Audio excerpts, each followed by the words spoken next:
Welcome to another episode of The Brand Called You, a podcast and podcast show that brings you leadership lessons, knowledge, experience, and wisdom from thousands of successful individuals from around the world. I'm your host, Ashutosh Garg, and today I'm delighted to welcome a very senior and accomplished professional from Cyprus, Kate Sotsenko. Kate, welcome to the show. Hi, Ashutosh. Thank you for having me. Thank you. Kate is a productivity coach, and she's the founder of the Good Busy Playbook. So, Kate, before we talk about coaching and the Good Busy Playbook, tell me about your own journey and the scope of work you handle at the Good Busy Playbook. Sure. So I actually have about 15 years of corporate experience. I used to work in retail and hospitality, mostly luxury retail and hospitality. My professional background is in CRM and CX, which is client relationship management and client experience. Yep. But I've done training all my life, and I loved training people. And about 4 years ago, I would say so, I discovered coaching thanks to my manager at the time. So coaching for me, because I played tennis for 10 years, coaching for me was very much linked to sports in the time. And then when she introduced me, I understood that coaching in the executive world and the business world starts with questions. I love asking questions. I used to ask a lot of questions in the past, and sort of it kind of was a fit for me, the right fit. And I got my coaching degree, my training in coaching, and then I decided to proceed on my own. So end of last year, I started my own company, and I'm currently based in Cyprus, and I'm the founder and basically the consultant, the trainer, and the executive coach, everything. How wonderful. So let's talk about the Good Busy Playbook. What, in your view, are some of the effective strategies for managing time and prioritizing tasks? I think the number one strategy that I recommend to everybody is to start with the end in mind. It sounds like a very, very simple one, but it is a step that we very often forget. Right. And then we start doing task right away. I call it, we start playing right away. So we click the button, we start doing, but we don't feel good about it because we never come to an end, right? We never get to the destination. Why is that? It's because simply we've never decided from the very beginning where we wanted to get in the first place. So this is sort of the number one place that I would recommend to start, because it gives the direction to our busyness, and it allows us to really start with the task and prioritize the tasks that are relevant to the outcome that we want to achieve. The second technique that it's not even a technique, I think that this is, it surprises me a lot. It's the calendar. A lot of people don't use the calendar, and it still surprises me today. Many people in the workplace use the calendar strictly for meetings. So we either schedule meetings or we accept meetings. Whereas in reality, calendar is what I call our time bank. Correct. You know, like, for example, why we value money more than we value time is because we can see money, we can touch money. At the end of the month, we have our bank statement where we know exactly where it goes. So we can't actually manage if something that we don't measure in the first place. So calendar is a way for us to be aware, where do we spend our time? So my recommendation is, the most famous technique is time boxing. So I put time blockers in my own calendar for everything that I want. And then I create also a system of boundaries with myself, because we know that life happens. And I do believe that time boxing actually allows you a lot of flexibility, because then you can understand what is that you can actually move and what is that you need to prioritize. And this has to stay. So I think if we already start with the end in mind and we actually use the calendar and make the good use of it, we can already, crave for ourselves much more time that we have today. How wonderful. What a great example. And I love your example of the calendar. I've been using the calendar for the last 30 years between Microsoft and now Google. And Google gives you the advantage of keeping color coding your calendar. Absolutely. Yes. Which is fantastic. So my next question to you, Kate, is that how can individuals overcome procrastination and boost their productivity? Well, I'll start with the same answer as before with the two, right? So it's with what is the end? What is sort of what do you want? I think this is a question that a lot of people have difficulties to answer today. When I work with clients, for example, we start with discussing the situation that they have today, the status quo. And my next question is usually, okay, what do you want instead? And this is where they get blocked because they've never thought of what do they actually want. So I call it, in coaching, we call it coaching conversation. Of course, when you have a conversation with your client, so the coach asks questions and the client answers, or the coachee answers. But I also invite everyone to have conversations with themselves. Within ourselves, we have two people that live, and I usually say one that we see and the other one that we hear in our head. So usually the procrastination happens because the two are misaligned. So when we learn to have the conversation between this person two and the person one and person two, then we find this alignment and it becomes easier to understand what we actually want. So this is, for me, the first part. The second part is that there are studies that shown that procrastination is actually an emotion problem, not a time management problem. Okay. So there are a lot of tasks, and everybody procrastinates, and they say those who say that they don't, they are lying. So I do procrastinate as well, and I know exactly what are my triggers. So for me, for example, if the task is boring, it is definitely something that I don't like doing. So I need to find an antidote. So what will make this task a little bit more exciting? So the way I operate, for example, is that I schedule blockers for very, very boring tasks in the prime productivity of my day, so that this is where I sort of have the most energy, the most attention, so that I can finish this task as soon as possible. And other emotions that we potentially could be dealing with is, for example, when the task is very difficult, when the task is unstructured. So for me, for example, the difficult tasks, what I do, I like to ask for help. So I go and ask people, can you teach me? Can you show me how to do that? Because looking for the answers on my own, it makes it even more difficult. So then I'll tend to probably procrastinate even more. So as soon as you find sort of the emotion that triggers their procrastination, then you can work with it and find the ways to deal with it, to find what I call the antidote to that. Well said. Great response. And one of the challenges, of course, you said is procrastination. But what are some of the other productivity challenges you have encountered when you work with teams? Well, number one is time. Yeah. Right. So this is what everybody craves. Everybody craves more time. And I think that the reason we crave more time is also because we don't understand that we actually have a lot of time, is how we use the time. And coming back to the calendar, this is one of the best ways to sort of understand and get at the end of the month your time bank statement, right? When you see where you are spending time. Asana has done quite a number of researches to show that more than 50% of our time at work is spent on work about work, right? It's the follow-ups, it's the organization of the tasks, it's looking for files and all of that. So generally, organization and sort of discipline sounds very, very boring to people. But I think that if you want to have more time, you must embrace the organization and discipline, because nobody likes spending time looking for files, for example. Right. But this is Microsoft has named this the number one obstacle to productivity this year, which is, in 2023, with all the tools that we have, we're still struggling to find files in the workplace. So I think that time is the number one resource. The second, obviously, for the teams and the managers are generally the human resources, right? Because the work is piling up. And when the work is piling up, we either do it ourselves. So obviously then there is the obstacle of time, or we need to find somebody to do the work for us, which becomes another challenge. So I think there is a misconception overall of productivity, that productivity is about doing everything. It's about fitting as many things as possible in our day. But for me, productivity is about just getting the most important things done. And I think that the more questions we ask ourselves, the more conversations we have with ourselves, with the team, the more we will understand that, these are the tasks that should not be done at all. So these are the things that we must stop doing, and these are the things that we need to focus on.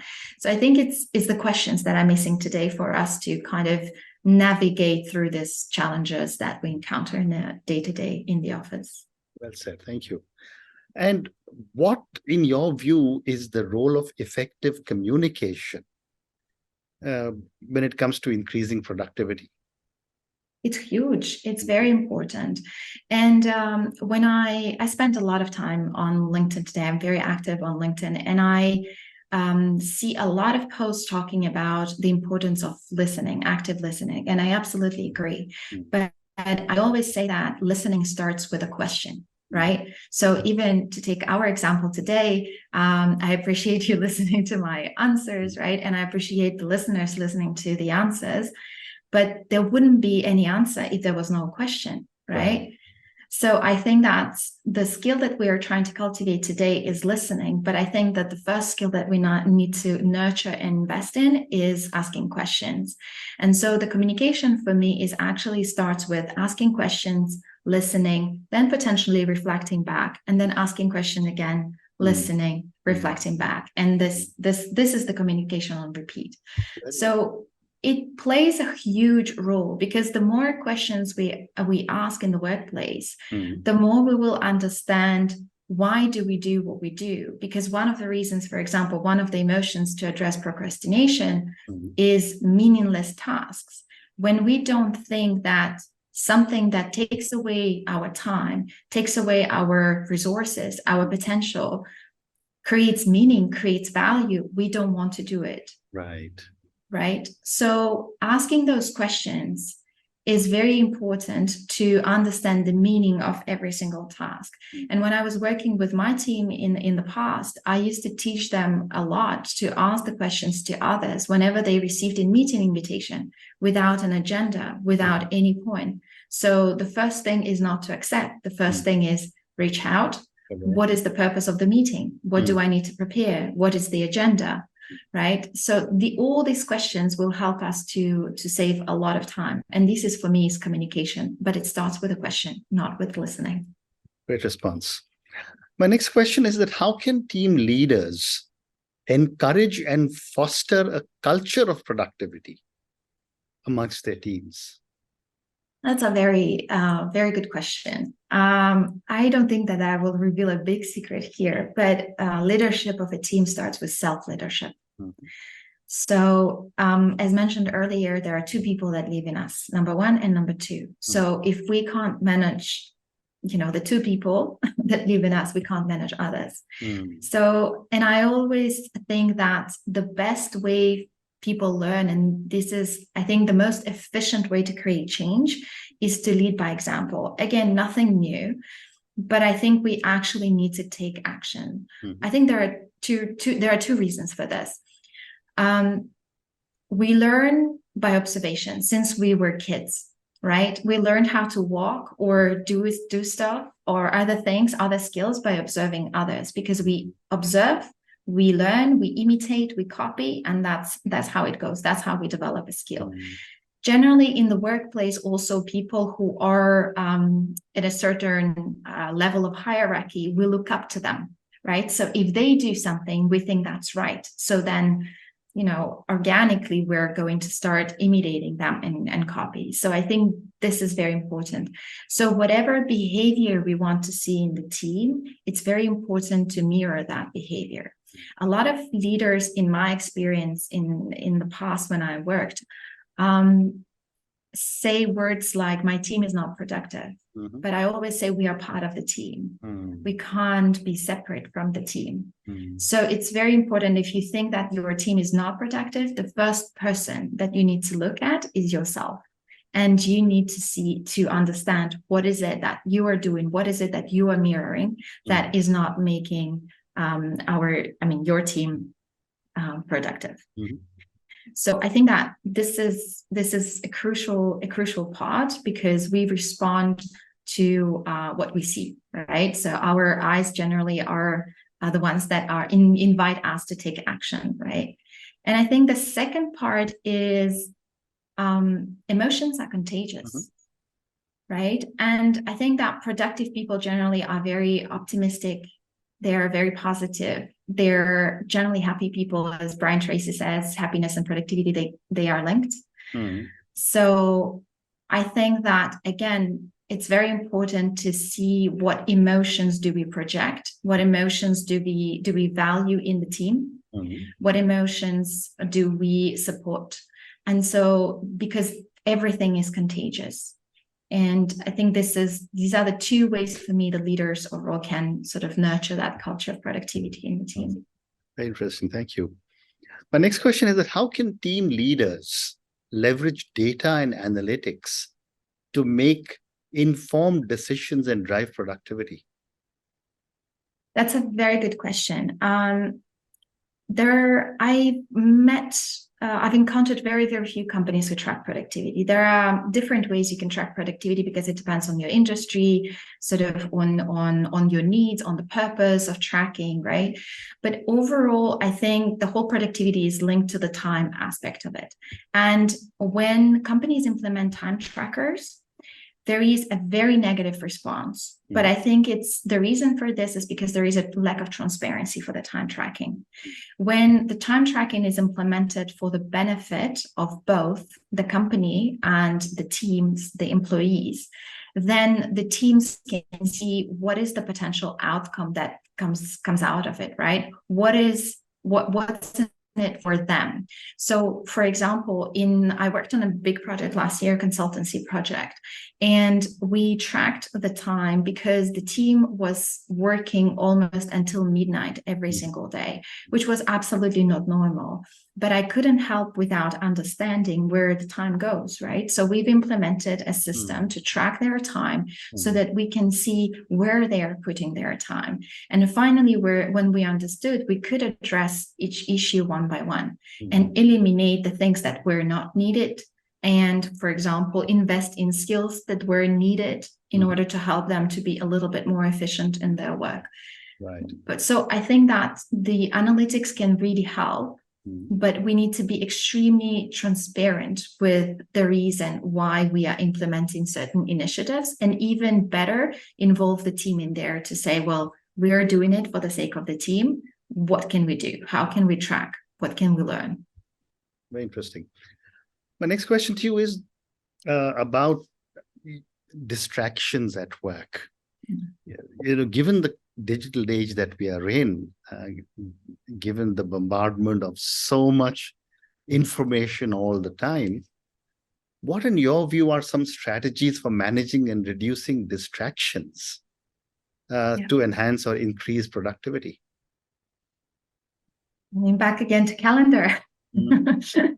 So the reason why we often sort of go back to our phone or sort of try to browse on the internet is, again, because our calendar that is not filled. And when I say filled, it doesn't mean that we need to do something, but we can schedule time for procrastination as well and for browsing, right? So, but whenever we don't have anything, our brain doesn't receive a cue. What do we need to do? So without knowing, then what do? We just start browsing, right? Then the second thing for me is, do we actually need an app for every single thing? We don't. There are so many apps that we have on our phone that we rarely use in a year. So what we need to do is Marie Kondo. So you go through your phone and you remove the apps that you haven't used for months. The next one, obviously, remove notifications. I think that I always believe that the most important news will always find you. So don't let the apps control you, but rather, you should be in charge of them.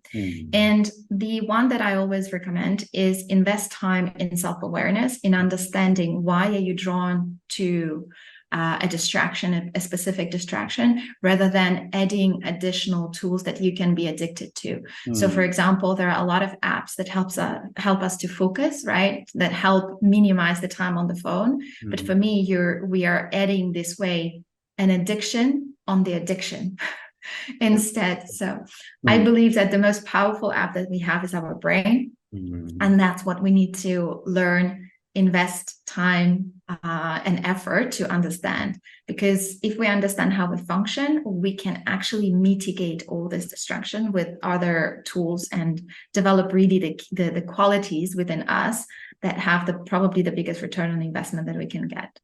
I see. The other aspect, Kate, I wanted to get your perspective on is the way this whole work paradigm is changing.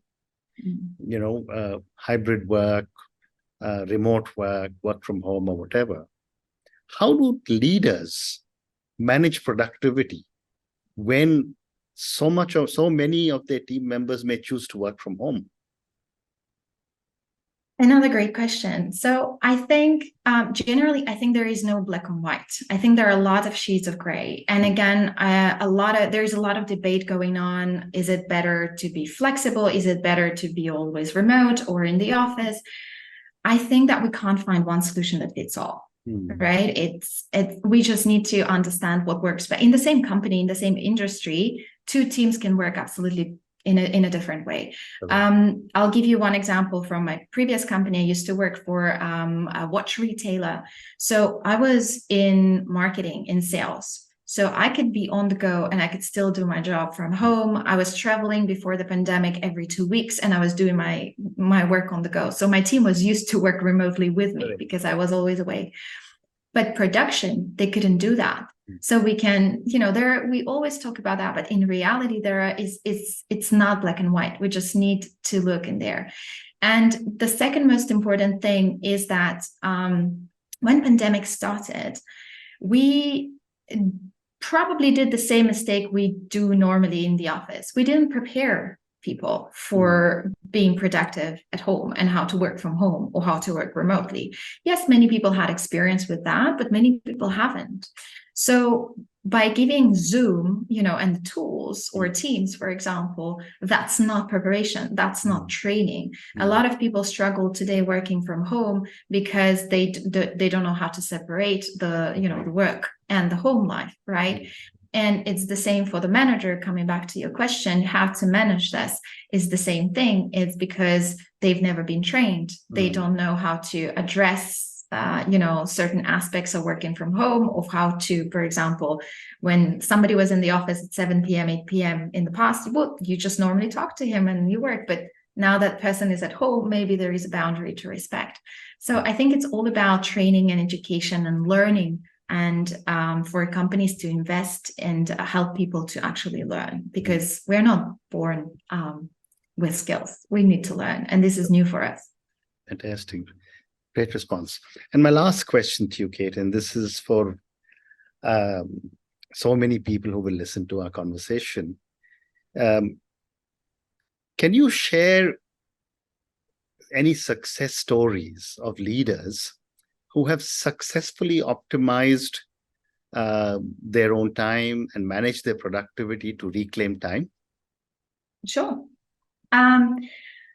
I have one person that comes to mind. So she's a senior manager in a beauty company. So she came to me again with procrastination issue with she's a new manager. So she has a team of 3 or 4 people, if I remember correctly. So she has never been prepared for the role. So she felt a little bit overwhelmed with how to manage the team, how to manage the work, then, with all the procrastination and all this difficulty that we were going through, now remote, not remote, etc. So what we've done with her, we sort of worked on helping her to take one step at a time. We worked a lot on building the skill of asking questions. And she, for example, shared with me that it improved a lot her relationship with the team. And she felt much more comfortable allowing the team to represent the team in the meetings and for hers to step down. So this is the way, one of the ways she reclaimed her own time. Another thing, for example, in her office, in her home office, we also looked around what were the triggers of procrastination. One of the exercises that I always invite people to do is to take a picture of their workspace, because we don't realize how much the environment that we work in actually impacts our thoughts and the feelings toward work. Right. And what she realized is that she had a lot of unpacked boxes because she moved a couple of months ago. And she said that these boxes gave her a lot of anxiety because she didn't want to unpack them. And so when she finally unpacked, she texted me that even the moment she did it and she looked at her desk again, it changed completely the way she felt about work. So it's already, again, saving that time on procrastination and actually doing the work already saved her also a lot of time. And the last thing, again, coming back to the questions, learning to ask questions herself. She realized that she was doing much more before than she actually had to. But by asking the right questions, she decreased the number of tasks that were on her plate, but still was managed to achieve the great outcomes, based on her performance. Amazing. So, yeah. What a great story. But Kate, on that note, it's been such a pleasure speaking to you. Our entire conversation has been filled with so many different examples and such wonderful lessons. And I did make a note of a few. First one you said was start with the end in mind. That is so critical. Second, you said, well, use the calendar. Third, you said, I learned to ask the right questions, because only when you ask the right questions will you get the right answers. And then you also said, remove so many apps and notifications from your phone, because the best apps are in your brain. Thank you for speaking to me about your own journey. Thank you for speaking to me about the Good Busy Playbook. Thank you for speaking to me about so many different aspects of productivity. Thank you again, and good luck. Thank you, Ashutosh. Thank you. Thank you for having me. Thank you for listening to the Brand Called You videocast and podcast, a platform that brings you knowledge, experience, and wisdom of hundreds of successful individuals from around the world. Do visit our website www.tbcy.in to watch and listen to the stories of many more individuals. You can also follow us on YouTube, Facebook, Instagram, and Twitter. Just search for the Brand Called You.